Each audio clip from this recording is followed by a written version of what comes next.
So good afternoon everyone. Our topic for today is geometric sequence. Geometric sequence is a sequence with ratio between the consecutive terms is always the same or always constant.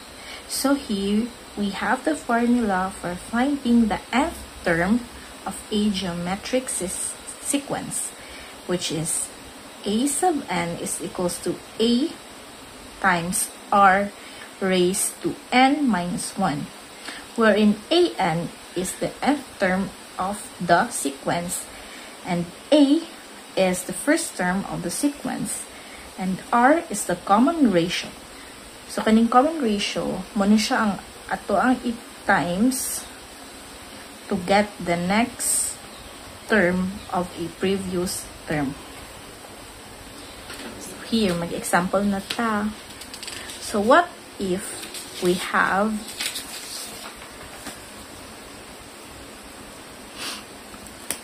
a geometric sequence 5, 10, 20, 40, 80, and 160. How do we find the ratio of this geometric sequence? So using the formula, a sub n is equals to a minus r n minus 1, we're going to determine what is an in this sequence. What is the an? Or the nth term? So for this sequence, the nth term is 160. So 160 is equals, now we're going to substitute the first term on this a. A means the first term. So what is the first term in this geometric sequence? Kini. So we'll write 5 times r raised to n. N is the number of terms in this geometric sequence. So we're going to count these terms from the first to the last. So 1, 2, 3, 4, 5, 6. So therefore n is equals to 6. So we're going to substitute here 6, then minus 1. So now, what we're going to do is to solve this. 160 is equals to 5r raised to 6 minus 1, 5.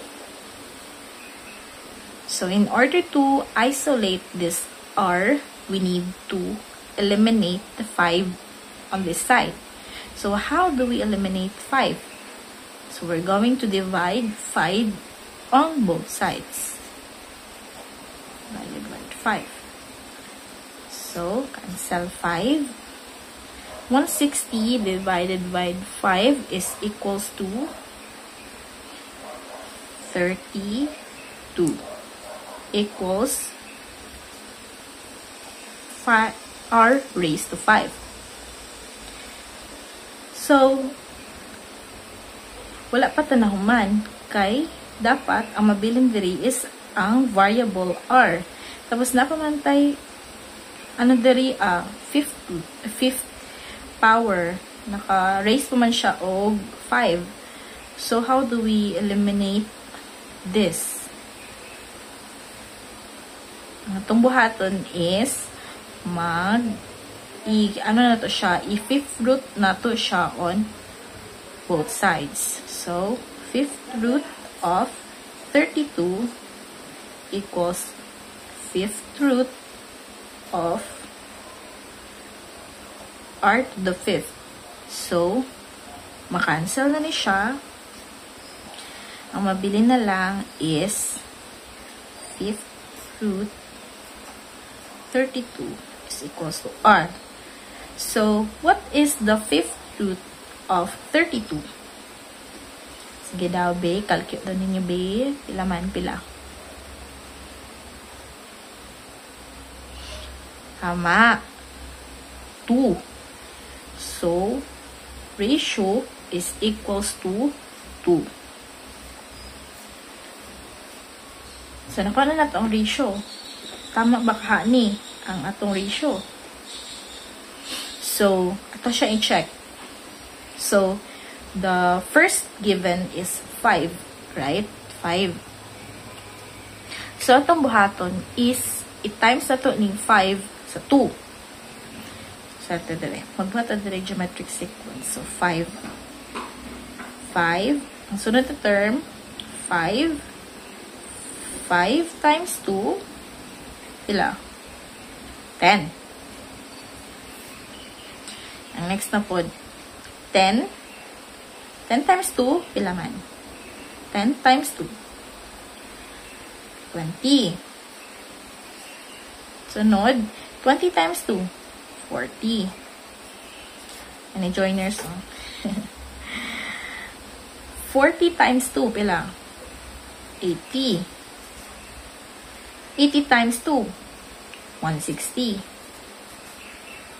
Diba? Parehas sila. So, tama ang ratio nga 2.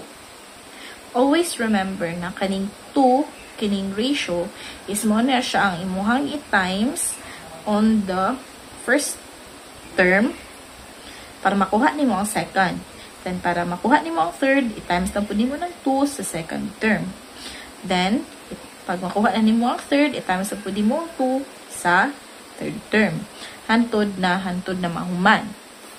Ang imong geometric sequence. So, another example. We have, for example, we have 8.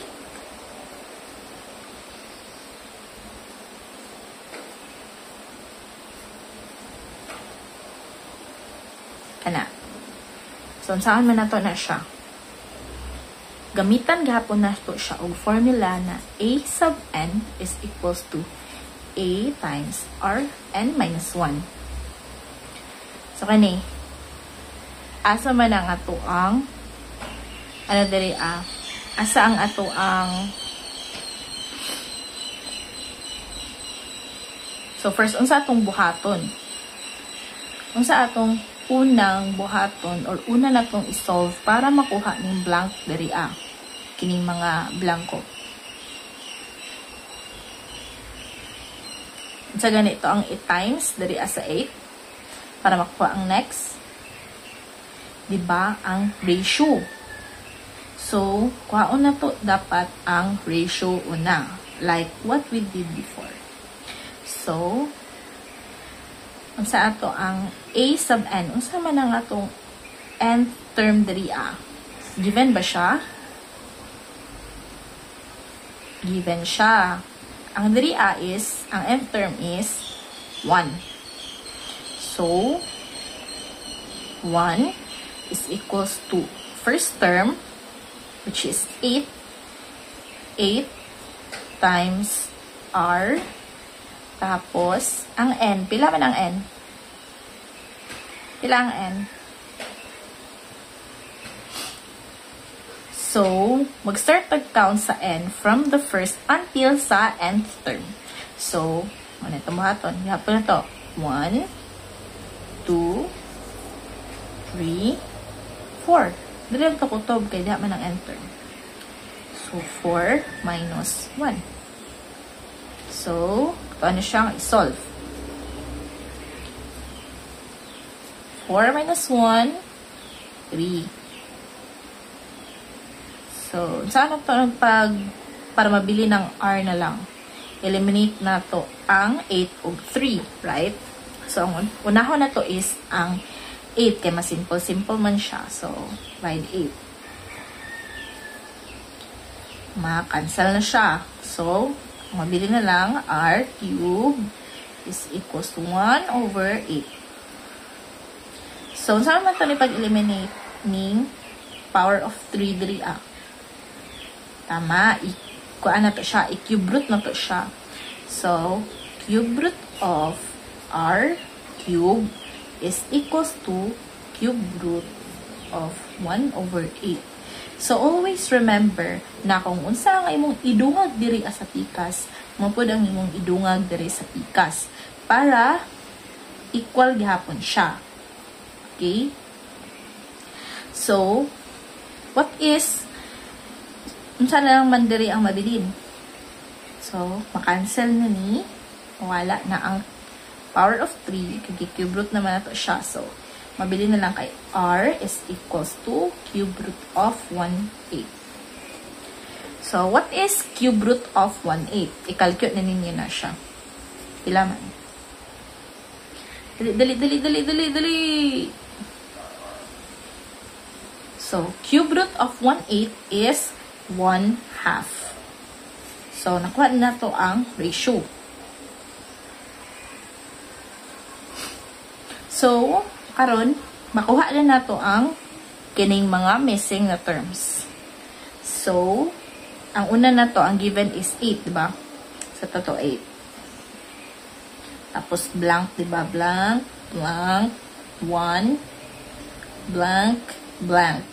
Ana. So, atong buhaton is, i-times na to ni ratio to the first term.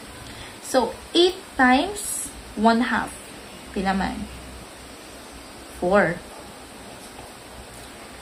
4 times 1/2. 4 times 1/2. 4 times 1/2. 4 times 1, 4. Divided by 2, 2. 2 times 1/2. 2 times 1, 2. Divided by 2, 1. Tama. Tama siya. So, ano po? 1 times 1/2. Pila man? 1 times 1, 1. Divided by 2, 0.5. Or simply, 1/2. So, na siya. Butang na to. Kanang 1/2 itong gamiton. 1/2 times 1/2. Pila? Diba, pag mag-times ka og fraction, kay straight lang siya. Times di mo na doon. 1 times 1, 1. 2 times 2, 4. 1/4. So, manani siya ang imong bag-o na geometric sequence, which is 8, 4, 2, 1, 1/2, and 1/4. And that would be all. Thank you. Please like and subscribe. Bye-bye.